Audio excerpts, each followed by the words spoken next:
বিসমিল্লাহির রহমানির রহিম। করে শুনবেন এবছরে একদম নতুন গজল, আর আশা করা যায় এই গজলটা আপনাদের বুড়িমার মতোই ভালো লাগবে, যেহেতু এই গজলটার মধ্যে এমন একটা জিনিস লুকিয়ে আছে, বন্ধুত্ব কাকে বলে। আর আপনারা শুনেছেন মা ফাতেমা ছিল অনেক গরিব মানুষ।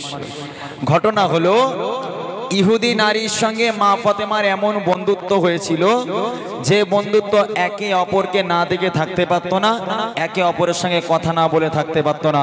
তবে সমস্যা হচ্ছে ইহুদি নারী হলো রাজার মেয়ে আর মা ফাতেমা হলো গরিব ঘরের মেয়ে। যে ফাতেমার 2 দিন হয়ে যায় 3 দিন হয়ে যায় খাওয়া হয় না, পরনে একটা মাত্র কাপড়। আজকের এই গরিব ফাতেমার সঙ্গে ওই রাজার মেয়ের বন্ধুত্ব। ঘটনা কি? ঘটনা হচ্ছে রাজার মেয়ের বিয়ে ঠিক হয়ে গেল, রাজা বিয়ে ঠিক করে দিল, ইহুদি নারীর বিয়ে হবে। এখন রাজা গিয়ে সব রাজা বাদশার মেয়েদের দাওয়াত করে এলো, ফাতেমাকে দাওয়াত দিল না। এখন ইহুদি নারী বলছে, আব্বা আমার বিয়েতে তুমি তো সবাইকে দাওয়াত করেছো, আমার বান্ধবী ফাতেমাকে কি তুমি দাওয়াত করেছো? বলে তোর মাথা খারাপ হয়ে গেছে, ওই ভিখারিনী ফকিরিনী ফাতেমাকে আমি দাওয়াত করব? তোর কাছে শুনেছি ও নাকি একটা পোশাক পরে, তাও নোংরা পোশাক, ছেঁড়া জামা পরে। ওই ফাতেমা যদি আমার বাড়ি আমার রাজপ্রাসাদে আসে তাহলে আমার রাজপ্রাসাদের মান থাকবে? কি করে বলিস দাওয়াত করতে? এই নিয়ে ঝামেলা।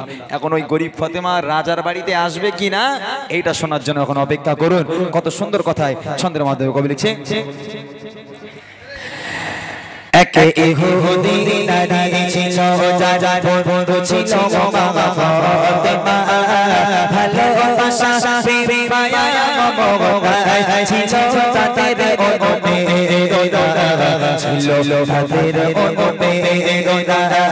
একে অপরের চিন্তা ভাবনা, একে অপরের চিন্তা ভাবনা, কথা মায়া রে বন্ধনা, ভালোবাসা প্রেম মায়া মমতা ছিল তাদের অনুমে রোদা, ছিল তাদের অনুমে রোদা। একে ইহুদি নারী ছিল যার বন্ধু ছিল মা ফাতেমা, ভালোবাসা প্রেম মায়া মমতা ছিল তাদের অনুমে রোদা, ছিল তাদের অনুমে রোদা। এক তারিখে ইহুদি মেয়ে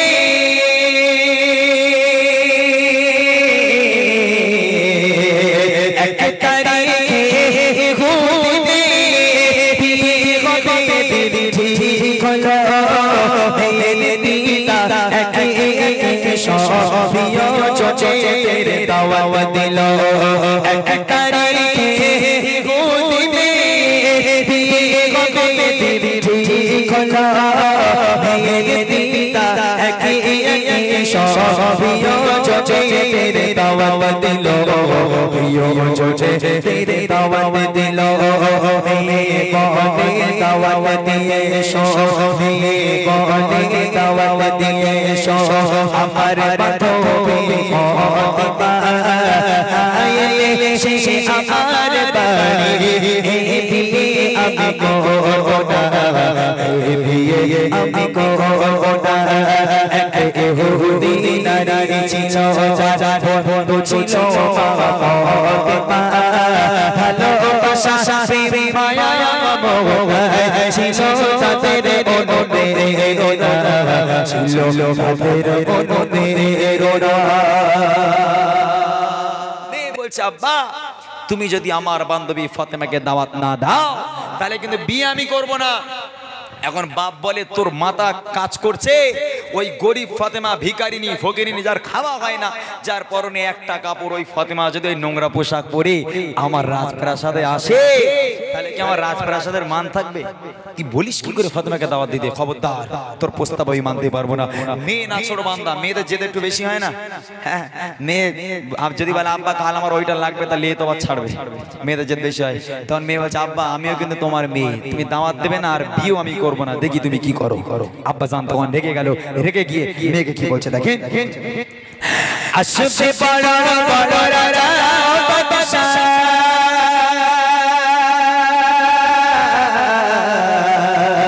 আসবে বড় বড় রাজা বাদশা, তোমার বিয়েতে আমার বাড়ি গরিব ফতিমা ছিঁড়া তার জামা আছে তার কোনো নতুন শাড়ি আসবে বড় বড় রাজা বাদশাহ তোমার বিয়েতে আমার বাড়ি গরিব ফতিমা ছিঁড়া তার জামা আছে তার কোনো নতুন শাড়ি আছে তার কোনো নতুন শাড়ি বাড়ির সম্মান হবে যে বদনা বাড়ির সম্মান হবে যে বদনা আসলে গরিব ওই ফতিমা শোনো হবে তোমার প্রস্তাব দিতে আমি পাবো না আমি পাবো না এক ইহুদি নারী ছিল যা বন্ধু ছিল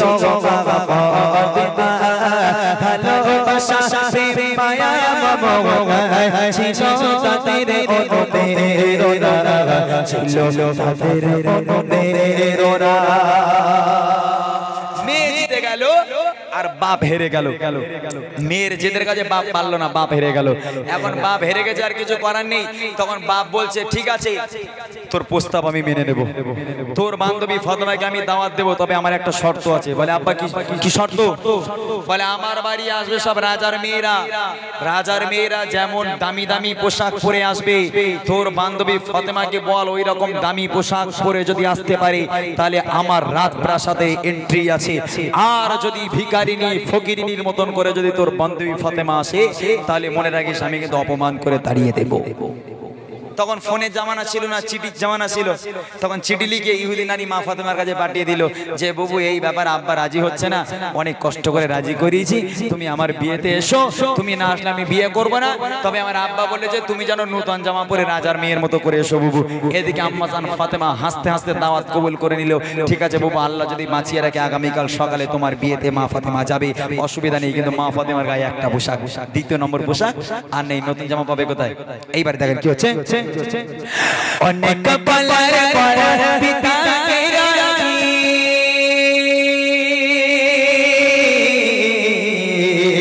অনেক বলার পর পিতাকে রাজি করে দিল ইহুদি পিতা বলে বেশ তবে জানো সে আসে তাতে পোশাক দিয়ে অনেক বলার পর পিতাকে রাজি করে দিল সবে জানো সে আসে তাতে পোশাক আসে তবে পোশাক দিয়ে গরিব বলে আজকে ফাতেমা গরিব বলে আজকে ফাতেমা হয় গো লালা সোনা সফল নারীদের হবে সরদার তাকে তো তোমরা চিনলে না তাকে তো তোমরা চিনলে না এক ইহুদি নারী ছিল যা বন্ধু ছিল মা ফাতেমা ভালোবাসা প্রেম মায়া মমতা ছিল তাদের অনুপ্রেরণা ছিল তাদের অনুপ্রেরণা এইবারে দেখেন দাওয়াত কবুল করে নিল আম্মাজান ফাতেমা রাত হয়ে গেল নামাজের পাটি ফেলে সিজদায় পড়ে অঝর নয়নে কাঁদে সারা রাত আল্লাহর কাছে কেঁদে গেল আল্লাহ আল্লাহ আমার পরনে একটা কাপড় আল্লাহ একটা বোরখা পরে আমি ফাতেমা সারা জীবন কাটাচ্ছি আল্লাহ কাল সকাল হলে বান্ধবীর বিয়েতে যেতে হবে বান্ধবীর আব্বা বলে দিয়েছে নতুন জামা পরে যেতে হবে কিন্তু কোনো উপায় নেই আপনি আল্লাহ তুমি ব্যবস্থা করে দাও সারা রাত মা ফাতেমা নামাজের পাটি ফেলে অঝর নয়নে কেঁদে গেল আল্লাহ পাক আল্লাহ তাআলা জিবরিল সালামকে পাঠিয়ে দিল জিবরিল জান্নাত থেকে একটা প্যাকেজ নিয়ে চলে যাও আমার নবীর হাতে দাও আর নবীকে বলো তার বেটির হাতে দিয়ে আসতে জিবরাইল সালাম চলে গেল জান্নাতে জান্নাত থেকে একটা প্যাকেজ নিয়ে দুনিয়ায় এসে নবীর কাছে দিল এনান আল্লাহ পাক আপনার মেয়ে ফাতেমাকে উপহার দিয়েছে আল্লাহ রাসূল সব জানে ওই উপহারটা নিয়ে একদম তুরন্ত চলে এলো ফাতেমার বাড়িতে ওই রাতের বেলা এসে দরজা নক করে ফাতেমা দরজা খুলে গেল দেখছে ফাতেমা অঝর নয়নি কাঁদছে আল্লাহ রাসূল কোনো কথা বলল না ওই প্যাকেজটা নিয়ে ফাতেমার হাতে দিল বলল ফাতেমা এটা তোমার ঘরে রেখে দাও আমি কাল সকালে আসব কাল সকালে তোমার সঙ্গে কথা হবে এই কথা বলে আল্লাহ রাসূল চলে গেল মা ফাতেমা প্যাকেজটা রেখে নামাজের পাটিতে সিজদায় পড়ে আবার কান্না শুরু করে দিল এখন প্যাকেজের মধ্যে কি আছে দেখেন কবি লিখছে খোদার মহিমা কেউ তো বোঝে না,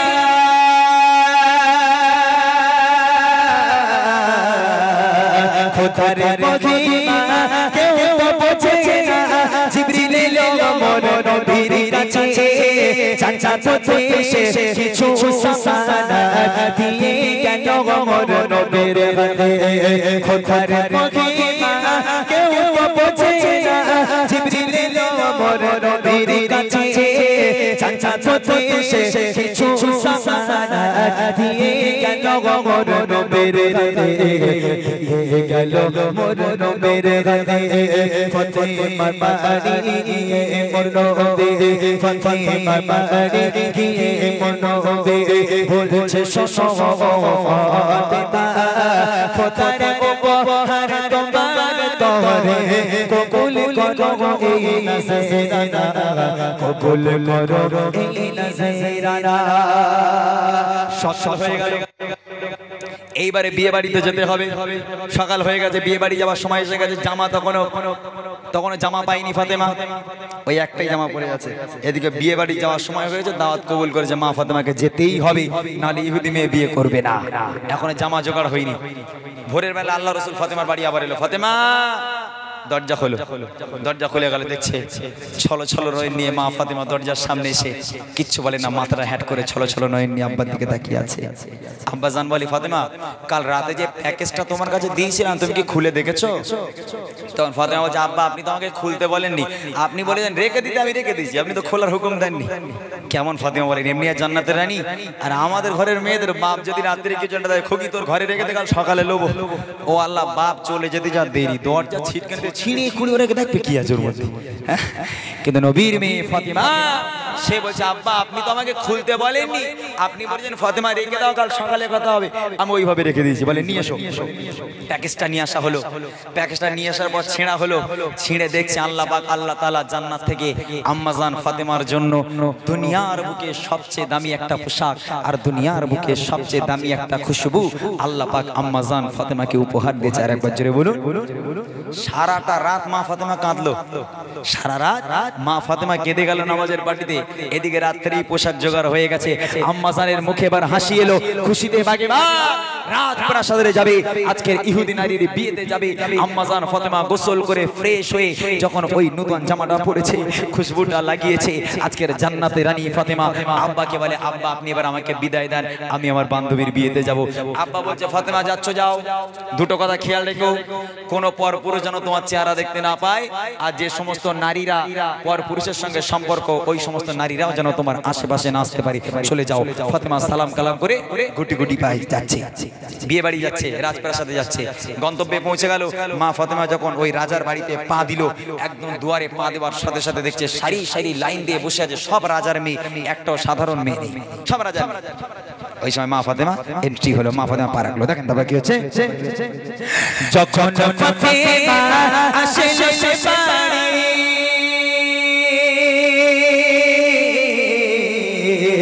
যখন ফাতেমা আসলো সে বাড়ি, চমকে ওঠে যত রাজা বাদশা, একই অমর পোশাক ফাতেমা, হারিয়ে যায় সব মুখের ভাষা। যখন ফাতেমা আসলো সে বাড়ি, চমকে ওঠে যত রাজা বাদশা, একই অমর পোশাক ফাতেমা, হারিয়ে যায় সব মুখের ভাষা, হারিয়ে যায় সব মুখের ভাষা। সুবাসে ভরে ভরে দূরে বহুদূর, সুবাসে ভরে ভরে দূরে বহুদূর, দেশের গন্ধে দিবানা, কোথায় রাজা আর কোথায় বাদশা, করে ফাতেমাকে বেঈমানা, করে ফাতেমাকে বেঈমানা। ইহুদি নারী ছিল যা ভোদু ছিল ফাতেমা, ভালোবাসা সাথে মায়া মমতা ছিল তাদের অনুপ্রেরণা, ছিল তাদের অনুপ্রেরণা।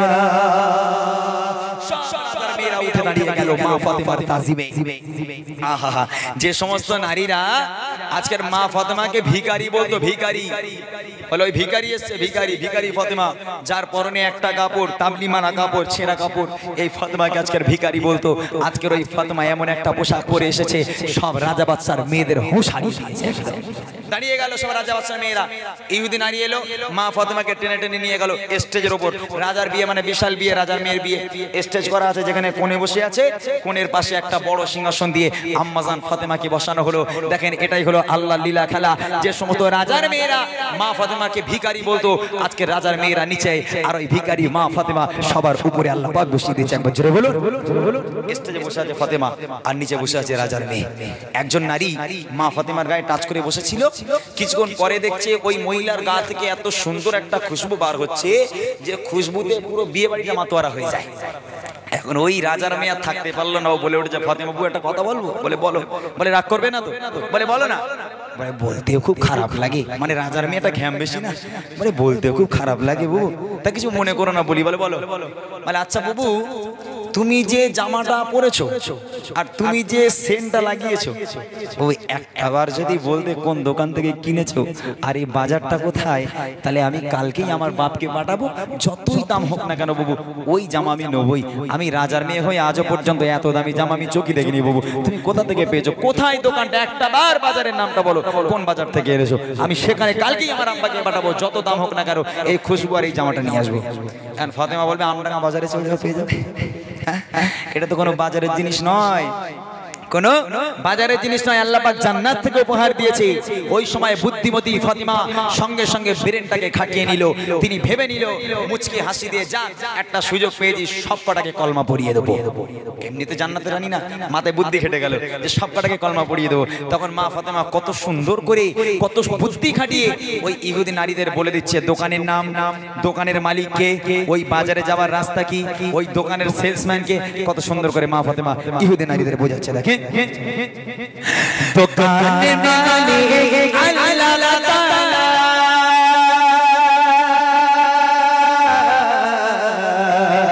দোকানে মালিক আল্লাহ তাআলা, পৌঁছা চারে তার জিবরিল আমিন, সেই দোকানে যাবার সময় ইহদিনাস সিরাতাল মুস্তাকিম।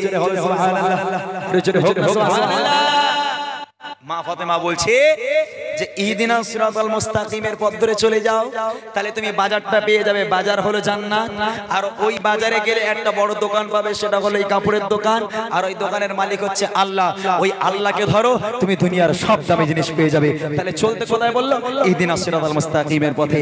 এই কথা শোনার পর এক এক ইহুদি নারী, এক এক রাজার মেয়ে মা ফাতেমার হাতে হাত দিয়ে বায়াত হয়ে কলমা পড়ে মুসলমান হয়ে গেছিল। এক বছরে বলুন, দেখো লিখছে দোকানে মালিক আল্লাহ তাআলা, পৌঁছা চারে তার জিবরিল আমিন, সেই দোকানে যাবার সময় ইহদিনাস সিরাতাল মুস্তাকিম, ইহদিনাস সিরাতাল মুস্তাকিম।